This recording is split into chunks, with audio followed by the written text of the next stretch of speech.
Salut à tous et bienvenue dans une nouvelle émission 100% Paris Turf. On va parler de la réunion de Saint-Cloud, la très belle réunion, devrais-je dire, de Saint-Cloud dimanche en compagnie de Florent Béas. Salut Florent. Salut Romain, bonjour à tous. Beaucoup de groupes 1, 3 groupes 1 au programme et d'autres groupes encore. Il y a 9 courses au total. On va démarrer assez tôt la réunion à 12h13 exactement. C'est prévu comme ça, en tout cas avec le prix Perth, avec des 3 ans et plus. Terrain annoncé collant. Florent, tu confirmes 4,5 sur France Gallo. Oui, collant, voire lourd, car il risque de repleuvoir d'ici dimanche. Donc, une aptitude au terrain profond qui sera indispensable pour espérer jouer les premiers rôles. Ouais, on débute avec cette très belle réunion avec un groupe 3 réservé aux 3 ans et plus. Et j'aime bien, je fais confiance à la ligne du prix Daniel Wildestein où le numéro 7, Alcantor, se classait troisième pour sa rentrée et devançait Maraba Yassanafi qui se classait lui au quatrième rang. Deux concurrents qui se retrouvent avec un léger avantage au poids pour Alcantor qui retrouve son rival avec 1 kilo. Et sachant qu'il l'a déjà devancé durant le week-end de l'Arc, qu'il effectuait sa rentrée en cette occasion, il devrait logiquement afficher des progrès. Il peut à nouveau le battre, mais attention à Maraba Yassanafi qui va être avantagé par l'état du terrain et qui affectionne Saint-Cloud. Donc avant le coup de deux concurrents incontournables au papier, le 7 hélas. Le Critérium de Saint-Cloud, c'est le premier groupe 1 de la journée, c'est notre deuxième course prévue à 12h48 avec 4 concurrents Ouais, seulement et aucun Français. c'est vrai, on peut regretter le faible nombre de partants et le fait qu'il n'y ait pas de Français au départ. On voit 7000, une allocation de 7 150 € au cinquième. Bah écoutez, personne ne va les prendre, c'est comme ça. Je fais confiance à la pouliche de l'unique pouliche au départ de cette épreuve, la pensionnaire d'Aidel O'Brien, Ballet Slippers. Elle a certainement pas été supplémentée par hasard, elle a montré des moyens. Elle possède déjà un brin d'expérience. Elle a conclu bonne troisième du Phillies Miles le 11 octobre dernier. C'était sur la distance de 1600 mètres. En terminant bien son parcours, on peut penser que le rallongement ne va pas la déranger. Elle va tenter de remporter son premier groupe 1 et je lui oppose notamment le numéro 1 Greenstorm qui lui aussi possède un brin d'expérience outre-Manche. Contrairement à la pouliche, il a l'avantage d'avoir prouvé sa tenue. Il a terminé deuxième d'un groupe 3 le 12 octobre dernier sur la distance de 2000 mètres. Il a certes montré ses limites, mais son métier et sa régularité peuvent lui permettre de jouer un tout premier rôle dans ce groupe 1. Donc en chiffre, ça fait 4 et As. Critérium international, troisième course à 13h23, deuxième groupe 1 pour les concurrents âgés de 2 ans. Et on va pousser, on va être chauvin dans cette épreuve, on va pousser Maranoa Charlie. Est-ce que c'est ton favori, le pensionnaire de Christopher Head?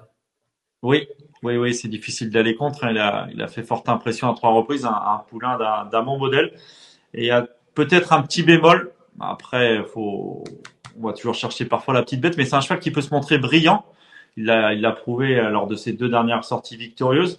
Il possède beaucoup de rythme, mais il peut éventuellement s'user prématurément en terrain lourd, un terrain lourd qu'il va découvrir. Mais bon, pour espérer le battre, il faut déjà arriver à le suivre en début de parcours, ce qui est pas si simple. Mais là, l'opposition est peut-être un peu plus relevée que certainement même que la dernière fois. Et je vous dis, c'est le terrain lourd. On sait que sur ce qu'il a montré, c'est le logique grandissime favori. On connaît pas ses limites. Il a montré beaucoup de vitesse et de classe. Maintenant, en terrain lourd, les chevaux qui font trop d'efforts prématurément le payent parfois pour finir. Donc, on va voir. Mais on espère en tous les cas qu'il va demeurer invaincu dans ce groupe 1 et devancer les visiteurs. Et je lui oppose le numéro 6, Matoribe, un concurrent qui a montré des moyens à 2 reprises outre-Manche. Après avoir gagné pour ses débuts, il a terminé bon deuxième lors de sa deuxième tentative, seulement devancé par Field of Gold, qui a bien couru dans le prix Jean-Luc Lagardère en se classant quatrième. Donc une ligne qui semble correcte et qui lui confère une bonne chance. Donc en chiffres, ça fait 5 et 6. C'est noté, le prix Belle de Nuit. On enchaîne avec la quatrième, on descend un peu de catégorie puisqu'on se retrouve au niveau groupe 3 ici avec 8 concurrentes sur la ligne de départ. Tes deux favorites. Alors je fais confiance à la fraîcheur de Rue Boissonnade, le 3, pensionnaire de Michael Bexang, qui a montré de belles capacités en s'imposant au niveau groupe l'an passé. Elle a peu couru cette année. Elle n'a pas manqué sa rentrée sur l'hippodrome, sur cette piste de Saint-Cloud. Elle a prouvé sa tenue. Elle devait initialement courir le prix de Royal Lieu. Elle était déclarée non partante, mais certainement un problème sans gravité puisqu'elle recourt assez rapidement. Une concurrente qui ne devrait pas être dérangée par l'état du terrain. Je me répète, mais l'atout fraîcheur peut être un atout à cette période de l'année. Et je lui oppose le numéro 1, Entracement, un atout de David Menuisier qui affectionne les pistes lourdes. Elle a couru à 3 reprises dans ce type de terrain pour autant de victoires. Elle va effectuer ses débuts au niveau groupe. Elle monte sensiblement de catégorie, mais sa forme et son aptitude au terrain peuvent être de précieux atouts et lui permettre de viser l'une des 3 premières places. Donc en chiffres, ça fait les numéros 3 et As. On passe à l'épreuve, le groupe, même devrais-je dire, réservé aux AQPS. C'est le prix Glorieuse, Ouais. 5e épreuve du programme, avec Bertrand Lestrade. Tiens, c'est une originalité en selle à Saint-Cloud pour Adrien Foissier sur l'As Jakarta de From. C'est Alain Couetil, le tenant du titre pour cette même casaque de Thierry Pigeot. Il sera représenté avec Jim Ouais. Fay et Jolie Way. Jim Farr qui remportait cette épreuve l'an passé. Je lui fais à nouveau confiance. Certes, on pouvait s'attendre à mieux la dernière fois dans le prix de Cran, mais il faut probablement pas lui en tenir rigueur. Elle va apprécier l'état du terrain. Elle fait bien Saint-Cloud. Lors de son avant-dernière sortie, elle avait laissé une impression favorable en s'imposant à Clairefontaine. Si on efface sa dernière sortie, avant le coup, ça semble une très bonne chance. Et je fais également confiance au numéro 8, Joaquina d'ici, une pensionnaire de Laurent Postic qui aligne les bons classements. Sa forme ne fait aucun doute. Elle sera confiée à Maxime Guillon, hein, actuellement à la lutte pour la cravache d'or avec Michael Barzalona. Et cette Joaquina d'ici a très bien couru, elle, contrairement à Jimfa, dans le prix de Cran à Longchamp, ce qui lui confère une très bonne chance. Donc en chiffres, ça fait 12 et 8. Prix de l'élevage à 15h15 sur 2500 mètres corde à gauche. Bon là, on est au niveau handicap Ouais. avec 16 concurrents au départ de cette course. Voilà, traditionnel quintet réservé aux femelles. Et une nouvelle fois, j'ai fait confiance à l'entraînement d'Alain Couetil, hein, qui semble disposer de 2 bonnes chances avec l'As Katina, qui va apprécier l'état du terrain, qui a remporté son quintet face au mâle le mois dernier sur l'hippodrome de Chantilly, qui malgré sa pénalité semble une nouvelle fois en mesure de très bien faire. Et le numéro 7, Andy, s'accompagne de box, qui fait preuve d'une belle constance. Elle a déjà fait ses preuves à 2 reprises au niveau quintet. Elle sera confiée à Marilyn Néon pour l'occasion, qui truste les victoires actuellement. Donc, 2 bonnes chances au papier avant coup pour Alain Couetil avec l'As et le 7 dans ce quintet. On passe au prix Royal Oak, 3100 mètres à parcourir et la groupe 1 bien sûr. Pour ces excellents stayers, double major, le tenant du titre de la course. Il est au départ avec une belle opposition. Hein. Oui, un beau prix Royal Oak, hein. Ils sont que 8, mais il y a vraiment 5 chevaux de classe. Double Major va s'imposer assez brillamment l'an passé dans cette épreuve alors disputée à Longchamp. Cette fois, on sera à Saint-Cloud. Et la dernière fois, pour sa découverte de la distance de 4000 mètres dans le prix du Cadran, il a connu une fin de course assez difficile, hein, une course éprouvante, hein, avec le champion Kyprios qui s'imposait. Raison pour laquelle sur Double Major, je l'ai pas gardé dans mes 2 premiers choix, mais c'est un excellent cheval. Il faut probablement pas le condamner trop rapidement, mais je lui préfère le 2 Sevenas Night à tout d'André Fabre. Il a remporté brillamment 3 épreuves sur la distance cette saison au niveau groupe. Et en dernier lieu, il se frottait face à l'élite. Et sur 2004, dans l'arc, il a nullement démérité en se classant au 5e rang. On peut penser qu'il a parfaitement récupéré, hein, si son entourage décide de le présenter dans ce groupe 1. Il s'annonce redoutable. Et je lui oppose le numéro 3, Trouchan, hein, qui n'a trouvé sur sa route que Kyprios pour le devancer dans le prix du Cadran. Un prix du Cadran qui a déjà remporté à 2 reprises sur l'hippodrome de Longchamp. Il va découvrir Saint-Cloud, mais il est polyvalent et s'adapte à tout. Il devrait une nouvelle fois défendre charmant ses chances, ce concurrent très expérimenté, toujours aussi performant du haut de ses 8 ans. Donc en chiffres, ça fait 2 et 3. 2 et 3. Merci pour cette 7e. Dernier groupe de la journée, le prix de Flore à 16h25. Groupe 3 avec des femelles au départ. Elles sont 11. Et les étrangers qui connaissent une certaine réussite dans cette épreuve, ils sont encore bien représentés. Qui sont tes deux préférés dans cette épreuve?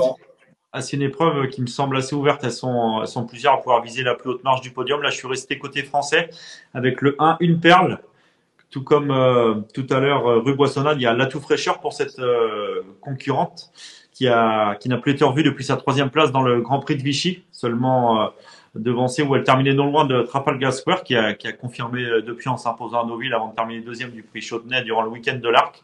Cette Une Perle va apprécier l'état du terrain. Je me répète, elle a l'atout fraîcheur. Elle a déjà bien fait après plusieurs mois d'absence et peut espérer jouer un très beau rôle, même si elle doit rendre du poids à l'ensemble de ses rivales. Et je fais également confiance au numéro 6, Iznik, qui avait, c'est d'ailleurs sa compagne de couleur, hein, pas d'entraînement, mais sa compagne de couleur, la casaque de Jean-Claude Seroul.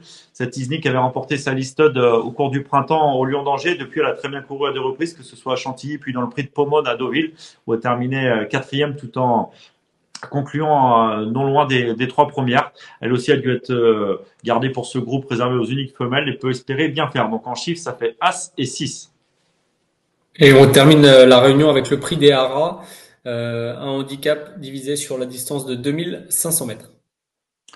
Oui, la deuxième épreuve du handicap du prix de l'élevage avec la 3 ans de son Altesse Aga Khan entraîné par Michael Delzang, le 3 Diala, qui fait figure de logique favorite en dernier lieu au niveau quintet. Sur l'hippodrome de Longchamp, il était seulement devancé par New Look, qui a confirmé depuis en s'imposant à 2 reprises. Il a remporté un nouveau grand handicap avant de remporter sa listed pas plus tard que jeudi sur l'hippodrome de Deauville. Donc cette Diala, avant le coup, fait figure de solide point d'appui. Et je me méfie également du numéro 2, Pink Persévérance, à tout de Jean-Pierre Gauvin, qui s'est révélé en dernier lieu dans un handicap disputé à Vichy. Elle était déjà confiée à Angela Daifi pour l'occasion. Après avoir patienté, elle a été venue terminer le plus fort côté corde pour disposer de ses rivales assez nettement. Et malgré sa pénalité, on a l'impression qu'elle a un peu de marche, cette pouliche, et elle peut espérer à nouveau bien faire. Donc je fais confiance à 2 pouliches de 3 ans dans ce handicap avec le numéro 3 et 2. Merci Florent pour l'étude complète de cette belle réunion de dimanche. On se quitte dans un conseil de jeu avant de terminer l'émission. Quel est ton conseil de jeu pour cette réunion? Est-ce qu'il y a des pénaltys? Les pénaltys, on se méfie. Parfois, les pénaltys, ça peut finir sur la barre ou ailleurs. Mais non, il y a peut-être J'ai cherché un peu plus la spéculation en allant chercher dans le quintet avec l'As Katina, qui a certes été pénalisée, mais j'ai l'impression qu'elle a gagné avec un peu de marge la dernière fois. Il y avait face au mâle, là il y a que les femelles. Elle va apprécier le terrain malgré ses 60 kilos. J'ai l'impression qu'elle a un deuxième quintet dans les jambes. Donc j'ai tenté ce 601 Katina. L'entraînement d'Alain Couetil, c'est bien ça? Tout à fait. Qu'il faudra suivre donc à plusieurs reprises ce dimanche. Merci Florent pour toutes ces infos. Merci à Manon qui nous a aidé à vous proposer cette émission. Et on vous souhaite évidemment à tous de bons jeux dimanche sur l'hippodrome de Saint-Cloud. Salut à tous. Salut.